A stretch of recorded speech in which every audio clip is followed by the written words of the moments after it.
Hello everyone. Welcome to physics mafia. आज यार अपन कुछ इंटरेस्टिंग सा पढ़ने वाले हैं ना, ट्रैवलिंग माइक्रोस्कोप। इसके ऊपर जेई मैन के अंदर रिसेंटली काफ़ी क्वेश्चंस आ रखे हैं। प्रीवियस ईयर जो 2-3 साल गुजरे हैं उनमें ट्रैवलिंग माइक्रोस्कोप पर हमेशा क्वेश्चन आया है ना। इस साल जनवरी अटेम्प्ट में आई डोंट थिंक ऐसा क्वेश्चन आया है, मुझे नहीं मिला है।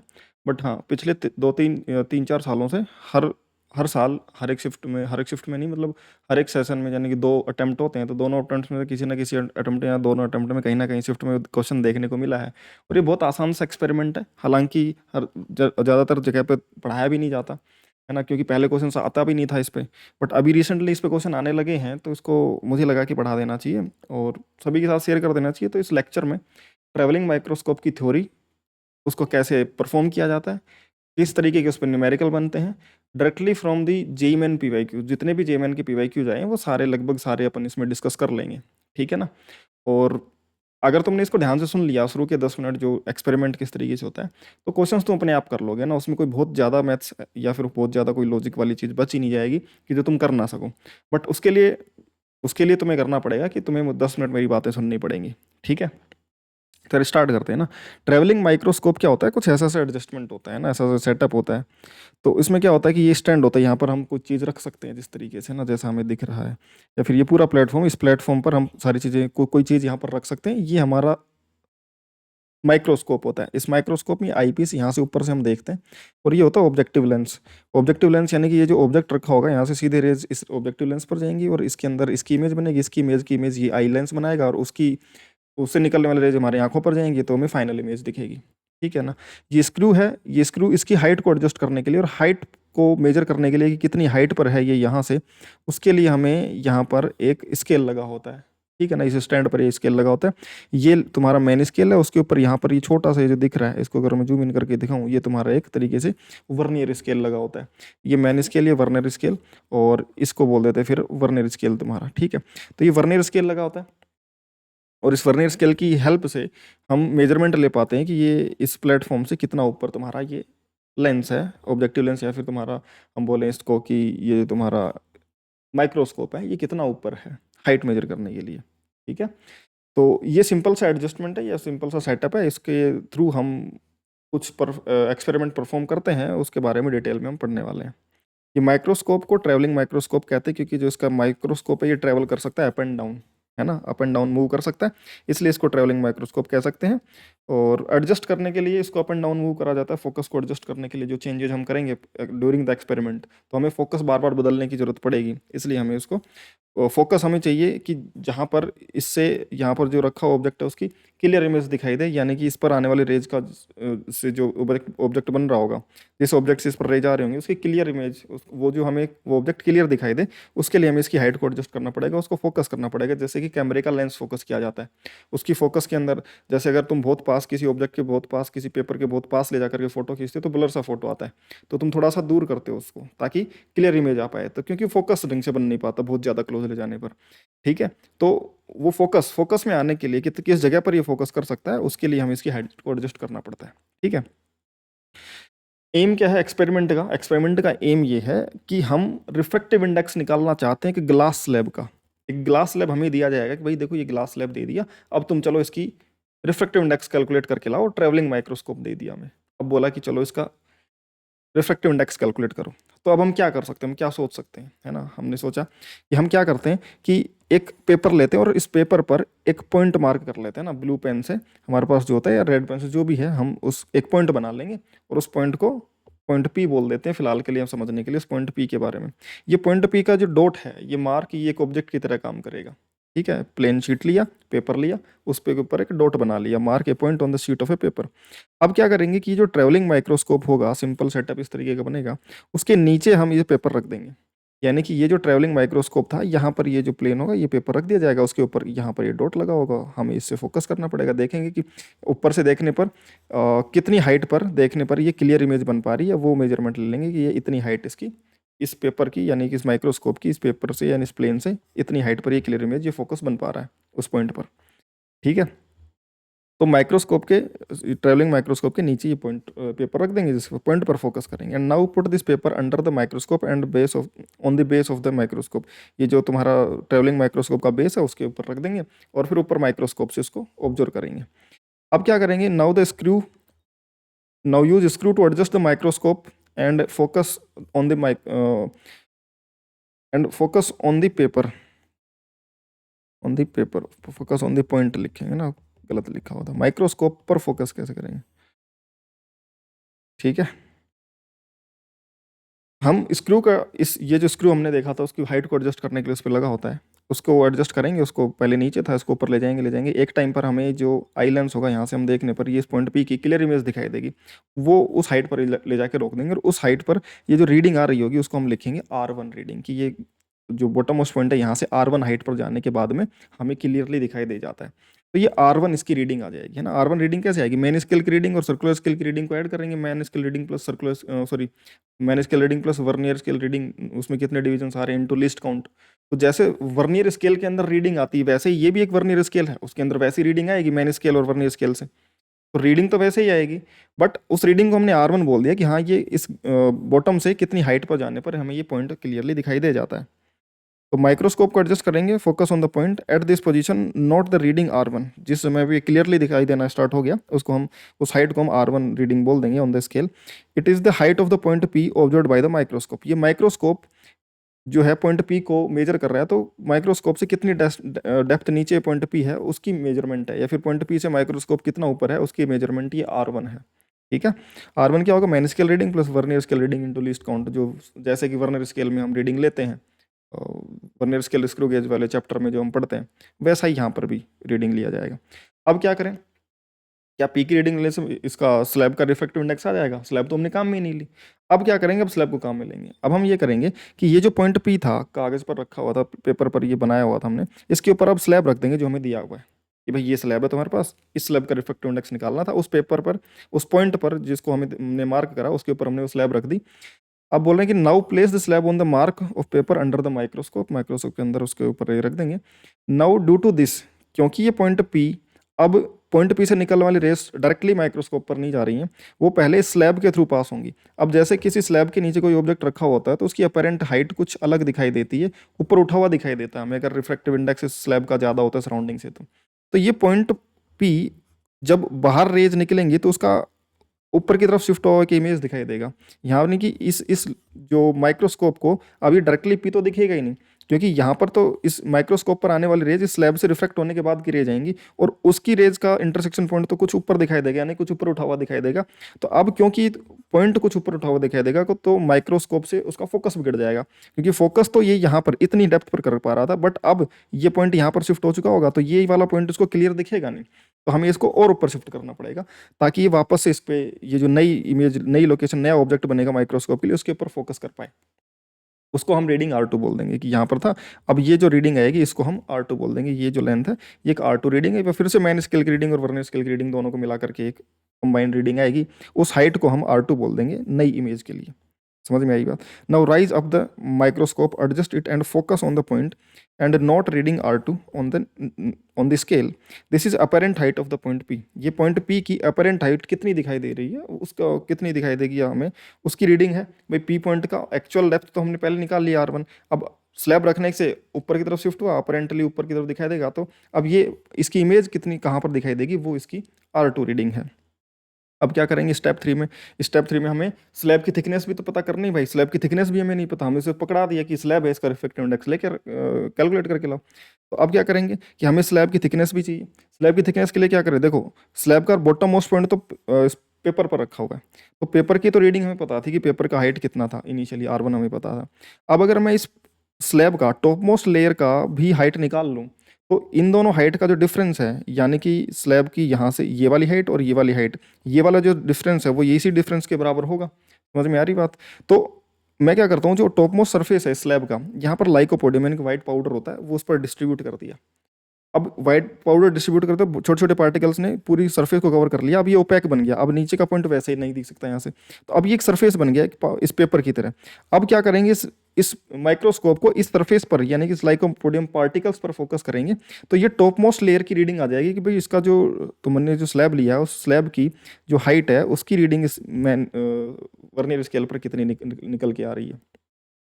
Now spread some lycopodium powder over the slab, keep a thin layer रखेंगे ताकि वो बहुत ज़्यादा ढेर ना लगा दें, ताकि हम यहाँ हमें इस लेयर की हाइट निकालनी थी और हम बहुत ज़्यादा ढेर लगा देंगे तो हम यहाँ पर पहुँच जाएंगे। तो थिन लेयर बनाएं ताकि उसमें एरर कम रहे मेजरमेंट के अंदर। अगर हम ज़्यादा थिक लेयर बना देंगे तो इसके अंदर एक्चुअल हाइट ऑफ स्लैब आने के बजाय उससे ज़्यादा हाइट निकल के आ जाएगी, जो कि फिर आंसर गलत आएगा हमारा। ठीक है, तो and again we have will rise the micros, इसको ये फोकस बिगड़ जाएगा क्योंकि पहले यहाँ पर फोकस था, फिर हमने स्लैब रखने की वजह से इमेज यहाँ बनी थी तो उस पर फोकस करने के लिए इसको ऊपर खिसकाया था।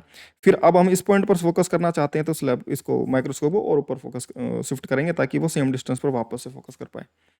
ठीक है, अब इस रीडिंग को जहाँ पर ये टॉप मोस्ट लेयर पर फोकस कर पा रहा है उसको रीडिंग को R3 बोल देंगे, सिंपल। ठीक है, अब ये जो डिस्टेंस है ये टॉप सरफेस के डिस्टेंस है माइक्रोस्कोप से। अब ये बोल रहा है कि जो R3 है वो फिर से मैन स्केल रीडिंग और vernier scale reading into least count से वो निकल के आ जाएगी जो इस वर्नियर स्केल की रीडिंग होगी वहाँ से। अभी बोल रहा है कि we have 3 readings R1 R2 and R3, 3 readings हमारे पास में। R1 हमें बता रहा था कि ऑब्जेक्ट कहाँ पर है पॉइंट P, R2 में बता रहा है कि वो कितना शिफ्ट होकर के ऊपर पहुंच गया, R3 में बता रहा है कि जो स्लैब है उसकी टॉप मोस्ट लेयर कहाँ पर है। ये तीनों चीज़ें बता रही हैं। जो ऑब्जेक्ट था यहाँ से रेज निकलने के बाद में हमें पता है कि अपेरेंट शिफ्ट यहाँ पर होगा, तो R1 तो हमें इस वाली लेयर के बारे में बता रहा था कि जो बॉटम मोस्ट लेयर है वो कहाँ पर है। R2 में बता रहा था कि जो ऑब्जेक्ट जो शिफ्ट हुआ उसकी इमेज ये कहाँ पर दिखाई देगी स्लैब रखने के बाद में। और R3 सबसे टॉप मोस्ट लेयर जो स्लैब की है यहाँ की रीडिंग है। अच्छा, R1 और R3 का जो डिफरेंस होगा, R1 और R3 का जो डिफरेंस होगा वो ये वाली हाइट होगी कि नहीं होगी, ये बिल्कुल होगी। तो इस हाइट को मैं R3 जो कि ऊपर जाने के बाद में ज़्यादा रीडिंग आई थी उसमें से नीचे जो R1 रीडिंग थी उसको माइनस कर दूंगा, तो R3 माइनस R1 ये तुम्हारी HO बन जाएगी। यानी कि स्लैब के अंदर अगर मैं स्लैब के जस्ट ऊपर से देखता तो हाइट ऑफ ऑब्जेक्ट ये दिखता हमें। स्लैब के लिए रिफ्रैक्टिव इंडेक्स का फॉर्मूला कैसे निकालते हैं, हाइट ऑफ ऑब्जेक्ट अपन में हाइट ऑफ इमेज, यानी कि जो हाइट ऑफ इमेज की भाई अगर इसका रिफ्रैक्टिव इंडेक्स म्यू या फिर वो एन है तो हाइट ऑफ इमेज कितना होगा, हाइट ऑफ ऑब्जेक्ट अपॉन में म्यू। ये रिफ्रैक्शन का फॉर्मूला नॉर्मल शिफ्ट का हम जो निकालते हैं उससे उससे सोल्व करेंगे, इससे म्यू निकालने की कोशिश करेंगे। तो हाइट ऑफ ऑब्जेक्ट क्या होगा कि स्लैब के लिए स्लैब के बॉटम पर ये ऑब्जेक्ट रखा हुआ है इस मीडियम के अंदर, तो ये हाइट ऑफ ऑब्जेक्ट होगा R3 माइनस R1। ठीक है, अच्छा ये हाइट ऑफ ऑब्जेक्ट आ गया। अब ये हाइट ऑफ ऑब्जेक्ट एक तरीके से पूरे स्लैब की रियल थिकनेस है।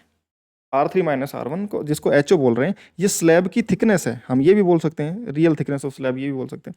साथ ही साथ इमेज हमें यहाँ पर दिखाई देगी इस ऑब्जेक्ट O की, यहाँ से रेज निकलने के बाद रिफ्रैक्शन के बाद में इंटरसेक्शन पॉइंट यहाँ पर दिखाई देगा, तो O की अपरेंट लोकेशन यहाँ पर दिखाई देगी। अब ये R2 रीडिंग हमने निकाली थी और ये R3 बोला था, R3 माइनस R2 जो होगा ये क्या बनेगा, हाइट ऑफ इमेज। ये हाइट ऑफ ऑब्जेक्ट था और ये हाइट ऑफ इमेज बनेगा टॉप मोस्ट लेयर से। जैसे पानी के अंदर बल्ब रख दिया जाए तो देखने पर और मछली तैर रही है पानी के अंदर, HO ऑब्जेक्ट पर HI उसकी शिफ्टेड लोकेशन कहाँ पर दिखाई देगी, तो यहाँ से हम उस फिश की जो लोकेशन उसको HO बोलते थे और जहाँ पर दिखाई देगी उसको HI बोलते थे, है ना, और H और HI का रिलेशन लिखते थे। तो ये वाली जो है HI है हाइट ऑफ इमेज एक तरीके से, ये बन जाएगा R2 minus R3, sorry R3 minus R2। R3 ज़्यादा रीडिंग है स्केल पर, R2 कम रीडिंग है, तो R3 माइनस R2 ये थिकनेस होगी।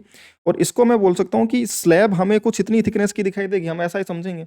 हमें देखो हम स्लैब कैसे रखेंगे, स्लैब को रखने के बाद में हमें ये पॉइंट यहाँ पर दिखाई देगा तो हम ये सोचेंगे कि यार स्लैब के निचले हिस्से पर है ये, हमें तो ये दिख रहा था ना कि भाई हमने स्लैब के इस पॉइंट के जस्ट ऊपर रखा स्लैब को, तो स्लैब का निचला हिस्सा इस पॉइंट के इस इमेज के बराबर हम मानेंगे।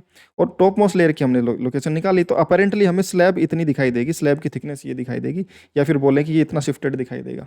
तो स्लैब की जो अपेरेंट डिस्टेंस है वो R3 माइनस R2 है, ये फिर हाइट ऑफ इमेज बोले एक तरीके से। ठीक है, ये NCERT से उठाया गया डायग्राम है जो उसमें दे रखा है। अब हम बोल सकते हैं कि जो हाइट ऑफ इमेज होगी रिफ्रैक्शन से, height of object by refractive index mu के बराबर होगी। ये हम रिफ्रैक्शन का फॉर्मूला लगाते हैं, ये तो बिल्कुल बेसिक है। जब रिफ्रैक्शन पढ़ना स्टार्ट करते हैं तो अपेरेंट डेप्थ कितनी होगी वो निकालने का फॉर्मूला है। तो अपेरेंट डेप्थ जो होगी HI वो HO अपॉन में इसका रिफ्रैक्टिव इंडेक्स म्यू के बराबर होगी। तो म्यू जो होगा वो HO अपॉन में HI होगा। HO क्या होगा, इसकी थिकनेस, स्लैब की थिकनेस जो कि R3 minus R1, initial reading minus final reading. और HI क्या होगा, HI second reading minus final reading, यानी कि इसकी अपेरेंट इमेज की लोकेशन और टॉप मोस्ट लेयर की जो रीडिंग थी, टॉप मोस्ट सरफेस की रीडिंग, उसका डिफरेंस। तो H और HI को रियल थिकनेस और अपरेंट थिकनेस से भी लिखा जा सकता है, और ये रिफ्रैक्टिव इंडेक्स भी यहाँ से निकल के आ जाएगा। अब एच आई को अपरेंट डेप्थ ऑफ स्लैब बोल सकते हैं और एच ओ को रियल डेप्थ ऑफ स्लैब भी बोल सकते हैं। ये जो है रियल थिकनेस वो R3 माइनस R1 है जिसको एच ओ बोल रहे हैं, और apparent thickness R3 minus R2 है जिसको एच आई बोल रहे हैं। तो रिफ्रैक्टिव इंडेक्स क्या होगा? Refractive index H O upon में एच आई होगा, जैसा कि हमने यहाँ से कैलकुलेट किया। एच ओ तो लिख देंगे रियल थिकनेस ऑफ स्लैब, और अपरेंट थिकनेस ऑफ स्लैब को एच आई लिख देंगे, यानी कि R3 माइनस R1 अपॉन में R3 माइनस R2, ये तुम्हारा रिफ्रैक्टिव इंडेक्स बन जाएगा। सिंपल है, यही चाहते थे हम, मिल गया हमें आंसर। ठीक है, तो इस तरीके से हम रिफ्रैक्टिव इंडेक्स कैलकुलेट कर सकते हैं। अब क्योंकि इसमें तुम्हारा वर्नियर स्केल की यूज हो रही है, वर्नियर स्केल यूज हो रहा है, तो जो रीडिंग आएंगी उस रीडिंग में एरर होने के चांसेस हैं, है ना। हम हो सकता है एक डिवीजन ज़्यादा पढ़ लें, कम पढ़ लें, तो उनमें एरर होने के चांसेस हैं। तो उस एरर से एरर को मिनिमाइज करने के लिए क्योंकि एच और एच आई में एरर्स होंगी, क्योंकि R1 R2 R3 में मेजर एरर्स होंगी, तो एच और एच आई में एरर होंगी, और इनमें एरर होंगी, तो रिफ्रैक्टिव इंडेक्स में एरर है। उस एरर को मिनिमाइज करने के लिए क्या करेंगे, हम R1 R2 R3 के बार बार इस एक्सपेरिमेंट को बार बार रिपीट करेंगे, और R1 R2 R3 की अलग अलग वैल्यूज निकालेंगे हर एक्सपेरिमेंट में। तो हर एक एक्सपेरिमेंट में अलग अलग, इसको रिफ्रैक्टिव इंडेक्स को एन या लिखो या म्यू लिखो, कोई फर्क नहीं पड़ता उसे। तो अलग अलग एक्सपेरिमेंट करके अलग अलग, पहले एक्सपेरिमेंट से रिफ्रैक्टिव इंडेक्स n1 आया, दूसरे से n2 n3, इस तरीके से n नंबर ऑफ एक्सपेरिमेंट करेंगे तो n तक नंबर ऑफ, तुम्हारे n नंबर एक्सपेरिमेंट में इतने रिफ्रैक्टिव इंडेक्स आएंगे। तो टोटल रिफ्रैक्टिव इंडेक्स अपॉन में नंबर ऑफ एक्सपेरिमेंट्स, ये average value of refractive index निकाल लेंगे। ये बेस्ट अप्रोक्सीमेटेड वैल्यू होगी, है ना। अगर एक से ज़्यादा एक्सपेरिमेंट करे जा रहे हैं उसको मिनिमाइज करने के लिए एरर को, तो हम सभी का एडिशन, सभी एरर से, सभी मेजरमेंट से आने वाली refractive index divide by total number of experiment तो कर देंगे, तो एवरेज वैल्यू है कि ये ज़्यादा बेस्ट अप्रोक्सीमेटेड वैल्यू होगी। जब भी ऐसे केसेस होते हैं कि हम एरर आ रही होती है, तो हम बार बार रिपीट करके एरर को मिनिमाइज कर सकते हैं एक्सपेरिमेंट में। ठीक है ना। दो एक्सपेरिमेंट है तो n1 प्लस n2/2, तीन है तो n1 plus n2 plus n3/3, इस तरीके से हम मल्टीपल बार उस एक्सपेरिमेंट को रिपीट करके एरर को मिनिमाइज किया जा सकता है। ठीक है, तो ये एक्सपेरिमेंट था, ये इसका रिजल्ट था। आई होप कि तुम्हें क्लियर हो गया, बिल्कुल क्लियर हो गया। थोड़ा भी डाउट है तो वीडियो को रिवर्स करके देख लेना यार, है ना, इतना कोई बहुत ज़्यादा कुछ है नहीं इसमें। अब हम PYQs पे चलते हैं ना, मैंने बोला था प्रैक्टिस करेंगे, प्रैक्टिस करेंगे, तो PYQs पे चलेंगे। PYQ जैसे ही आया, सबसे पहले मैं बोलूँ कि 2022 में जैसे देखने को मिला ये PYQ, तो जून अटेम्प्ट, अब जून में कब से होने लग गया, तो देखो 2022 तो थोड़ा कोविड का सेशन था, तो उसमें जनवरी अटेम्प्ट को शिफ्ट करके जून में कर दिया था, और अप्रैल को शिफ्ट करके जुलाई में कर दिया था। तो जैसे जनवरी और अप्रैल अटेम्प्ट होते हैं, वैसे उस समय फिर जून और जुलाई अटेम्प्ट हुए थे, कोविड की वजह से शिफ्ट हो गया था। ठीक है, अब क्वेश्चन देखो, जब पहली बार ये क्वेश्चन अपीयर हुआ होगा ना, तो ये सिर्फ बेवकूफ़ बनाने के लिए क्वेश्चन था। लेकिन जैसे ट्रैवलिंग माइक्रोस्कोप बच्चे ने पढ़ा होगा, उसका तो दिमाग ही आउट ऑफ द बॉक्स ऐसे, अरे ये क्या हो गया, कभी पढ़ा ही नहीं, क्योंकि जनरली क्लासेस में नहीं पढ़ाया जाता था, सवाल ही नहीं आता था। अगर पढ़ भी लिया होगा तो कोई दिक्कत ही नहीं था, बट जनरली नहीं पढ़ाया जाता था। तो पहली बार देखा इसको और माथा खराब हो गया कि यार ये तो आउट ऑफ सिलेबस आ गया, हमें तो पढ़ा ही नहीं था। लेकिन इस क्वेश्चन को ध्यान से देखो ना, उसने सिर्फ बेवकूफ़ बनाने की कोशिश करी है। क्वेश्चन में लिखा हुआ है कि travelling microscope is used to determine the refractive index of a glass slab if the 40 divisions are there in 1 centimeter of main scale and 50 vernier scale divisions are equal to the 49 main scale division, the least count of the traveling microscope। अच्छा, यहाँ पर travelling microscope है, इसको खा जाओ, और ये वाला ट्रैवलिंग माइक्रोस्कोप है, इसको खा जाओ। इन जगह पर अगर ट्रैवलिंग माइक्रोस्कोप तुम नहीं पढ़ो, तो क्या इस सवाल में तुम्हें ट्रैवलिंग माइक्रोस्कोप की कोई भी प्रॉपर्टी यूज करने की जरूरत पड़ रही है? बिल्कुल नहीं पड़ रही है। यहाँ पर एक स्केल की जरूरत पड़ रही है, जिसमें स्केल के बारे में हमें इंफॉर्मेशन दे रखी है कि स्केल है जिसके ऊपर 40 डिविजन्स जो हैं वो 1 सेंटीमीटर में आते हैं। यानी कि एक मेन स्केल, इस स्केल का, एक मेन स्केल का एक डिवीजन, सॉरी, का 1 सेंटीमीटर में 40 डिविजन्स आ जाते हैं। यानी कि 40 मेन स्केल डिवीजन किसके बराबर है? 1 सेंटीमीटर के बराबर है। और 50 vernier scale divisions 49 main scale divisions के बराबर है। तो लीस्ट काउंट बताओ भाई। इसमें इसमें ट्रैवलिंग माइक्रोस्कोप क्या करेगा? ट्रैवलिंग माइक्रोस्कोप के ऊपर लगा हुआ जो वर्नियर स्केल होता है, उसका लिस्ट काउंट पूछा है। उसमें ट्रैवलिंग माइक्रोस्कोप की जो फंक्शनिंग है उससे क्या लेना देना था? कुछ भी नहीं था। सिंपल वर्नियर स्केल का क्वेश्चन था ये। मतलब अगर किसी ने ये पढ़ के छोड़ दिया कि ट्रैवलिंग माइक्रोस्कोप का क्वेश्चन है, तो वो तो गया काम से। तो इसीलिए कोई भी क्वेश्चन अगर तुम्हें नया भी लग रहा है ना, एक बार उसको पढ़ो, हो सकता है उसके आगे की जो चीज़ें हैं तुम्हें इतनी आसान लगे कि बाद में रिग्रेट ना करना पड़े घर पे आकर के कि यार थोड़ा सा पढ़ लेता तो क्या होता। ठीक है, मतलब ऐसा ही एक्सप्रेशन होगा अगर तुम एग्जाम में ट्रैवलिंग माइक्रोस्कोप देख करके छोड़ के आगे घर पे आकर के देखो, कह रहे ये क्या था, जब डिस्कशन हो रहा होगा तो तुम देखोगे कि ये क्वेश्चन तो आउट ऑफ द सिलेबस था, सर बताएंगे कि आउट ऑफ सिलेबस है, देखो ये देखो, घर पे आने से पहले ही पता चल गया ये तो सिंपल वर्नियर स्केल का क्वेश्चन था। ठीक है, हालांकि अब तो पढ़ाया भी जाता है, पढ़ा दिया जाता है, क्योंकि बहुत बड़ा एक्सपेरिमेंट था भी नहीं, थोड़ा सा समय लगता है। ठीक है। क्या अब हमें क्वेश्चन करना है, वो सिंपल सा है। 40 डिविजन्स जो मैन स्केल के हैं 1 सेंटीमीटर, यानी कि 40 MSD 1 सेंटीमीटर का, तो 1 MSD 1/40 सेंटीमीटर, सिंपल सी कैलकुलेशन है।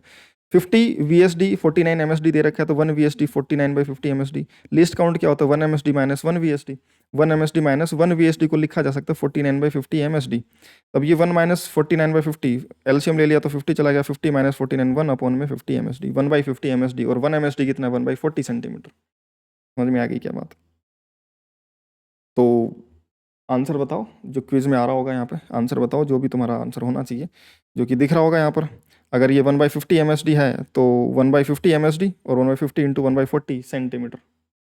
ये 1/50 इंटू 1/40 सेंटीमीटर, 10⁻² लिख दिया। और क्योंकि जो आंसर पूछा था 10⁻6 मीटर में पूछा है, तो ये जो वैल्यू होगी यहाँ पर वो कितनी होगी वो हमें बतानी है। तो आगे सोल्व करेंगे तो 5 इंटू 10⁻6 मीटर आ रहा है, तो जो वैल्यू आएगी यहाँ पर इस ब्लैंक पर वो 5 लिखी जाएगी। 5 इंटू 10⁻6 मीटर, ये इसका लिस्ट काउंट होगा, तो आंसर 5 आ जाएगा। ठीक है, ब्लैंक स्पेस में 5 लिखा जाएगा। ठीक है, नेक्स्ट क्वेश्चन। फिर उसी सेशन में, उसी साल मतलब जुलाई का जो सेशन था, सेकेंड सेशन जो था जनवरी उसका जेईई मेंस का, उसमें फिर से एक क्वेश्चन आया। फिर से एक क्वेश्चन आया, जिस बच्चे ने पहले ध्यान नहीं दिया था वो फिर से वही छोड़ के चला गया, फिर से उसने ट्रैवलिंग माइक्रोस्कोप देखा, फिर से छोड़ के आ गया, क्योंकि आदत ही नहीं है ना। ठीक है ना, बट अब सुधार लो आदत को भाई। क्वेश्चन जरूर पढ़ना है, जैसा मर्जी क्वेश्चन हो एक बार पढ़ के जरूर, है ना। अगर तुम्हें बहुत बड़ा सा ही क्वेश्चन है, मन ही नहीं करो तो बात अलग है, लेकिन अगर क्वेश्चन ठीक ठाक है तो उसको पढ़ लो, हो सकता है कि वो आसान हो। तो ट्रैवलिंग माइक्रोस्कोप फिर से दे रखा है, फिर से वही 20 डिविजन्स पर second. Vernier scale 50 divisions, 25 vernier scale divisions के बराबर है। 25 वर्नियर स्केल डिवीजन है, 24 माइनर स्केल डिवीजन के बराबर है। लिस्ट काउंट क्या होगा? मतलब फिर से भाई NTA be like time to do it again. देखते हैं बच्चों का क्या रिएक्शन रहता है ना। इसमें ट्रैवलिंग माइक्रोस्कोप की कोई प्रॉपर्टी यूज नहीं है, उसके अंदर जो लगा हुआ है वर्नियर स्केल होता है, उस वर्नियर स्केल के ऊपर क्वेश्चन दे दिया, तो ट्रैवलिंग माइक्रोस्कोप का तो कुछ बचा ही नहीं है, तो सिंपल वर्नियर स्केल का क्वेश्चन था। फिर से एक ही साल में दोबारा से वही गेम खेल के तुम्हारे साथ भाई। ठीक है, तो ऑप्शन आ रहे होंगे क्विज में, आंसर बताओ तुम्हारा, कमेंट में आंसर दो इसका कि क्या होना चाहिए तुम्हारे लिए, है ना। तुम जो भी कर पा रहे हो क्या आंसर होगा। बाकी क्विज में यहाँ पर आ रहा होगा तो उसमें क्लिक करके देखोगे, तुम्हें पता चल जाएगा करेक्ट आंसर कौन सा है। ठीक है, अदरवाइज अपने टेलीग्राम चैनल पर, टेलीग्राम जो डाउट ग्रुप है, माफियाज डाउट क्लर्स ग्रुप, वहाँ पर जाकर के तुम डिस्कस कर सकते हो अगर तुम्हें कोई भी दिक्कत आ रही है क्वेश्चन करने में। We are already and always there to help you. वहाँ पर आकर डिस्कस कर सकते हो, बाकी बच्चे भी हैं आपस में डाउट डिस्कस करते हैं, मुझसे भी तुम डाउट डिस्कस कर सकते हो, मैं खुद लाइव ऑडियो सेशन लेता हूँ वहाँ पर। ठीक है ना, तो ठीक है, ये क्वेश्चन ट्राई करो, आसानी क्वेश्चन है, जैसा पहला था वैसा ये भी है। फिर उसके बाद 2023 आया, फिर उसको लगा कि यार चलो अब इंट्रोड्यूस कर दिया है ट्रैवलिंग माइक्रोस्कोप वर्ड, तो सब लोग सतर्क हो गए होंगे, अब हम क्वेश्चन दे सकते हैं ना। एडिकेट्स कितने फॉलो कर रहा है एनटी, सोच रहे हो तुम कि पहले सिर्फ हिंट दिया, क्वेश्चन उसका पूछा ही नहीं, और फिर जैसे ही नाम आया तो सब पढ़ा दिया भाई, सबने पढ़ा दिया कि अब ठीक है, अब नाम ही आ गया तो हो सकता है एक्सपेरिमेंट ही पूछ ली, है ना। तो फिर क्या हुआ, फिर एनटीए ने गेम करा कि अच्छा अब मैंने नाम दिया था तो तुमने पढ़ा दिया तो अब चलो क्वेश्चन करके दिखाओ। मतलब मैं तो ये सोचता हूँ कि जितने भी क्वेश्चंस एनटीए ने इस ट्रैवलिंग माइक्रोस्कोप पर अभी तक दिए हैं उसमें से सबसे बेस्ट क्वेश्चन मेरे को यही लगता है। ठीक है, क्या है इसमें, इसमें बोल रखा है कि सबसे पहले तो क्वेश्चन बहुत बड़ा है। In an experiment of measuring the refractive index of glass lab using travelling microscope in physics lab, a student measures real thickness of the glass lab 5.25 mm and apparent thickness of glass lab as 5 mm। ठीक है ना, 5.25 mm real thickness है, यानी कि वो सबसे नीचे और सबसे ऊपर की जो R3 और R1 का डिफरेंस है वो दे रखा है हमें, यानी कि HO दे रखा है। और जो अपेरेंट थिकनेस है, जो अगर हम स्लैब में ये पॉइंट है तो यहाँ पर इमेज बनेगी, यहाँ से यहाँ तक की ये जो है अपेरेंट थिकनेस होती है, और यहाँ से यहाँ तक की ये जो पूरी होती है हाइट ऑफ ऑब्जेक्ट होती है, एक्चुअल थिकनेस ये। तो HO दे रखा है ये, और HI दे रखा है हमें 5 mm। अब बोला कि ट्रेवलिंग माइक्रोस्कोप में ये R3-R1 और ये R3-R2 में दोनों दे दिया। अब हैज़ 20 डिविजन्स इन 1 सेंटीमीटर। अब बोल रहा है कि जो फिर से स्केल की बात आ गई, स्केल की भी बात आ गई इसमें, है ना, कि एक तो वो रीडिंग HI दे दी, उससे रिफ्लेक्टिव इंडेक्स आएगा। अब बोल रहा है कि यहाँ पर सवाल खत्म नहीं हुआ, ये बोला कि 20 डिविजन्स इन 1 सेंटीमीटर मैन स्केल डिवीजन 50, एक सेंटीमीटर जो मैन स्केल का 1 सेंटीमीटर उसमें 20 डिविजन्स हैं। सबसे पहली बात तो 1 सेंटीमीटर में 20 मैन स्केल डिविजन्स हैं। अब दूसरा ये रिलेशन देखो, 50 division on 50 VSD are equal to 49 MSD, ऐसा भी दे रखा है। द एस्टिमेटेड अनसर्टेनिटी, अनसर्टेनिटी मतलब कि एरर, अनसर्टेनिटी का मतलब क्या होता है बेटा, एरर है ना, in the measurement of the refractive index of slab. इसने रिफ्रैक्टिव इंडेक्स नहीं बोला, वो तो बोला तुम कैलकुलेट कर लोगे, इतने समझदार तो तुम हो चुके हो। अब पढ़ा दिया होगा टीचर्स ने तुम्हें, क्योंकि मैंने पहले तो तुम्हें सचेत कर दिया था, तो रिफ्रैक्टिव इंडेक्स तो तुम निकाल सकते हो। अब तुम निकालो उसमें एरर, कि जब हम रिफ्रैक्टिव इंडेक्स कैलकुलेट करेंगे और इस स्केल से करेंगे जिसकी जो प्रॉपर्टीज हैं कुछ ऐसी हैं, उस स्केल से मेजर करने पर उस रिफ्रैक्टिव इंडेक्स में एरर कितनी मिलेगी तुम्हें, करो भाई। ठीक है, इसलिए मैं बोल रहा हूँ कि इसमें ट्रैवलिंग माइक्रोस्कोप की प्रॉपर्टी भी यूज कर ली, मतलब वो कैसा एक्सपेरिमेंट है, क्या होता है, उससे कैसे कैलकुलेट होता है रिफ्रैक्टिव इंडेक्स, और फिर जो वर्नियर स्केल में अभी तक सिंपल से सवाल दिए थे लीस्ट काउंट कैलकुलेट करने वाले, भाई अब लीस्ट काउंट नहीं, अब तुम बताओ इसमें एरर कितनी आएगी, है ना, इसलिए मैं बोल रहा हूँ अच्छा क्वेश्चन है। और वो बोल रहा है कि वो अगर अनसर्टेनिटीज एरर कितनी है तो फिर ये एक्स की वैल्यू कितनी होगी। ठीक है ना, ये ऑप्शंस दिख रहे हैं तुम्हें, बताओ आंसर क्या होगा। ठीक है, और कमेंट में आंसर बताओ तुम्हारा क्या होगा। ठीक है, सोल्व करके दिखा देता हूँ ना। सबसे पहले हमारा माइक्रोस्कोप की बात करते हैं, जो स्केल है ना, क्योंकि रिफ्रैक्टिव इंडेक्स निकाल लेंगे तो कोई बड़ी बात नहीं है। 20 मैन स्केल डिविजन्स 1 सेंटीमीटर के बराबर दे रखे हैं, तो एक मैन स्केल डिवीजन 1/20 सेंटीमीटर का होगा। साथ ही साथ 50 MSD 49 50 VSD 49 MSD के बराबर दे रखा है, तो 1 VSD 49/50 MSD के बराबर होगा। लीस्ट काउंट अगर देखेंगे 1 MSD minus 1 VSD, 1 MSD minus 49/50 MSD, 50 minus 49 1/50 MSD, और 1 MSD 1/20 सेंटीमीटर, यानी कि लीस्ट काउंट हो जाएगा तुम्हारा 0.01 mm।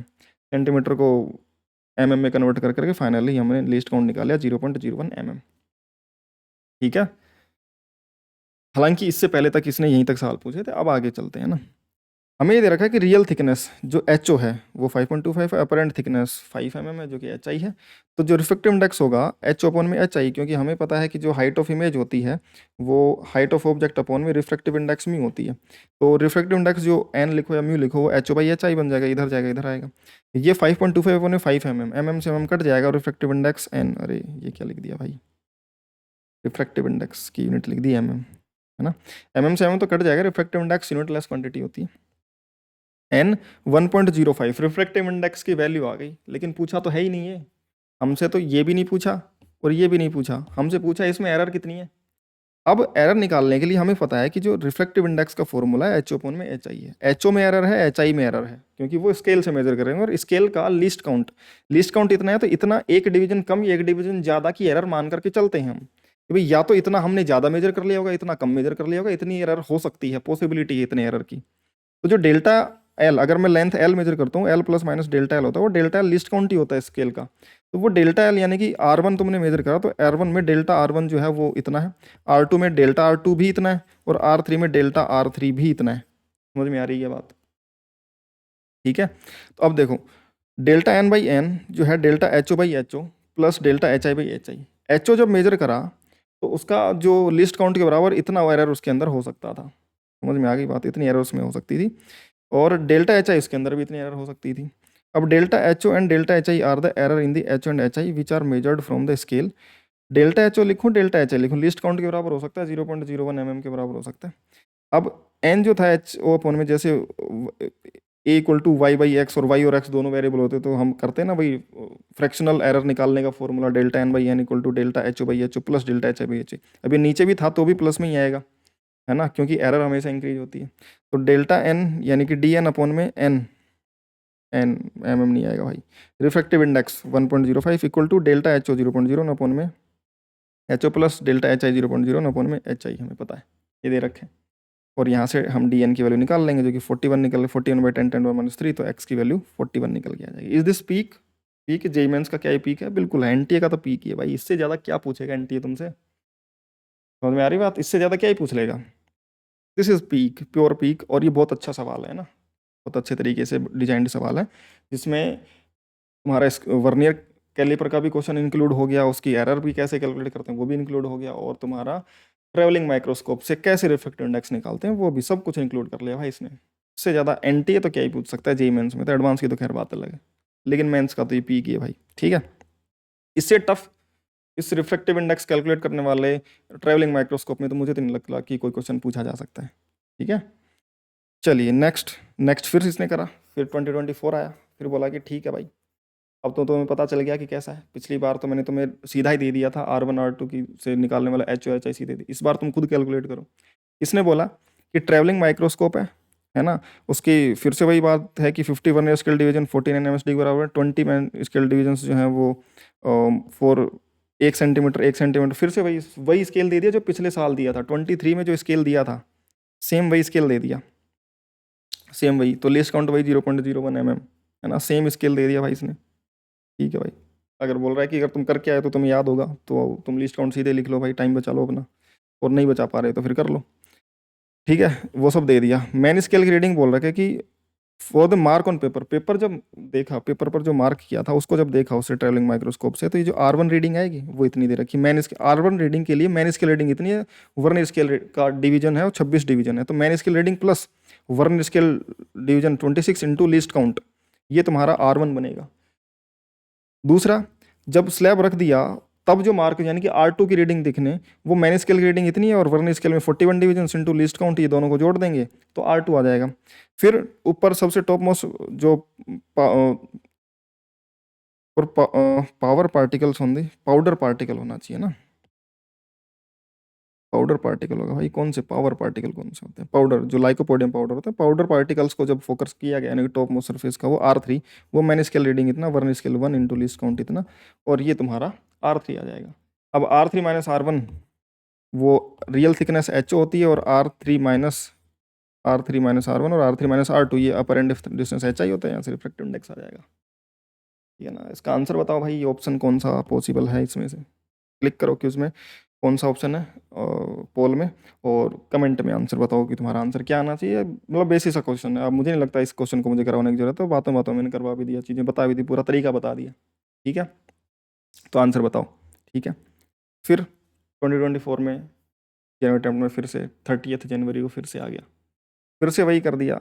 50 M S V S D 49 M S D, one smallest reading main scale 0.5 mm, 1 M S D 0.5 mm है। तो least count vernier constant least count ही होता है, वर्नियर स्केल का कांस्टेंट लीस्ट काउंट को ही बोलते हैं। फिर नॉट अगेन NTA, पर वो करता है। ठीक है, कोई बात नहीं भाई। इसका भी आंसर बताओ, यहाँ पर पोल आ रहा होगा उसमें बताओ, और कमेंट में बताओ इसका आंसर क्या होगा। ठीक है, फिर 2025 आया, 4 अप्रैल इवनिंग शिफ्ट, फिर से सवाल आया। NTA भी like we will keep doing it, है ना, NTA to you we will keep doing it, है ना, प्यार से, कि तुम्हें ज़्यादा मुश्किल सवाल हम देंगे ही नहीं, हम लिखेंगे ट्रेवलिंग माइक्रोस्कोप, देंगे किसका? वर्नियर स्केल का सवाल। फिर से वही बोल दिया कि भाई भाई है, इसमें बोला कि 300 डिविजन्स 15 सेंटीमीटर बनाते हैं मैन स्केल पर, 15 सेंटीमीटर में 300 डिवीजन बना रखे हैं, तो एक डिवीजन आ जाएगा यहाँ से कितने का है। और वर्नियर स्केल की रीडिंग दे रखी है 24 vernier scale division, 25 VSD 24 MSD के बराबर है। ठीक है, लिस्ट काउंट बताओ भाई, क्या कर सकते हैं बता दो, फिर से बता दो, लेस्ट टेस्ट है तो कर लेते हैं इसको। 300 MSD 15 सेंटीमीटर है, 1 MSD 15/300 सेंटीमीटर होगा, 1/20 सेंटीमीटर बन जाएगा। 15 2 जा 20 और एक 0 1/20। 25 VSD 24 MSD 1 VSD आ जाएगा, 24/25 MSD, और list count 1 MSD minus 1 VSD, 1 VSD को लग देंगे 24/25 MSD, 25 माइनस 124 1/25 MSD, और MSD 1/20 सेंटीमीटर, 0.2 सेंटीमीटर, 0.002 सेंटीमीटर भाई। तो second option is the correct answer. ठीक है, ठीक है, तो यार मतलब यही था NTA का, इतना ही है। ट्रैवलिंग माइक्रोस्कोप पे ऐसे सवाल आते हैं। जो ट्वीक हो सकता था, सबसे अच्छा सवाल उसने पहले ही दे दिया कि अब आगे इससे क्या ही अच्छा सवाल देंगे, और अगर अच्छा आता है तो भाई वी आर वेटिंग। ठीक है, तो दैट्स इनफ फॉर टुडे। ये बहुत बड़ा चैलेंज था हमारा ट्रैवलिंग माइक्रोस्कोप पढ़ना, हमने वो पूरा कर लिया भाई। ठीक है, तो यार एट द एंड चैनल को सब्सक्राइब कर देना अगर तुम्हें मज़ा आया हो लेक्चर में। ठीक है, क्वेश्चंस तुम्हें आसानी से करने को समझ में आ रहे हो, एक्सपेरिमेंट समझ में आया, क्वेश्चंस बहुत आसानी से हो गए हो, तो चैनल को सब्सक्राइब कर देना, अपने फ्रेंड्स के साथ शेयर करना, कि अगर ऐसा मजाक उनके साथ भी होता है तो वो ध्यान रखें थोड़ा सा ना, वरना स्केल पढ़ के जा रहे हैं तो ट्रैवलिंग माइक्रोस्कोप भी लगभग उन्होंने पढ़ ही लिया है, फिर कुछ ज़्यादा डिफरेंस है नहीं उनमें। तो अपने फ्रेंड के साथ शेयर करना, और अपना टेलीग्राम पर चैनल ज्वाइन कर लेना। कौन सा channel? Mafia, physics mafia Telegram channel, जहाँ पर क्लासेस की अपडेट्स, नोट्स वगैरह सारे मिल जाएंगे। ये वाले नोट्स भी तुम्हें कहाँ मिलेंगे? ये वाले नोट्स भी तुम्हें उसी टेलीग्राम चैनल पर मिलेंगे। इस पर, फिजिक्स माफिया पर, लिंक डिस्क्रिप्शन में मिल जाएगी। दूसरा अपना डाउट ग्रुप है, doubt group mafias doubt killers group है, इस नाम से माफियाज डाउट किलर्स ग्रुप, वो भी टेलीग्राम पर मिल जाएगा, नहीं मिले तो फिर भी से उसकी लिंक डिस्क्रिप्शन में मिल रहेगी, दे रखी है, वहाँ से जा करके भी ज्वाइन कर सकते हो, जहाँ पर तुम अपने कोई भी डाउट फिजिक्स के, फिजिक्स रिलेटेड या फिर अपने प्रिपरेशन से रिलेटेड डाउट मुझसे पूछ सकते हो। ठीक है भाई, आज के लिए इतना ही, बाकी मिलते हैं नेक्स्ट वीडियो में ऐसे किसी इंटरेस्टिंग से टॉपिक के साथ में। बाय।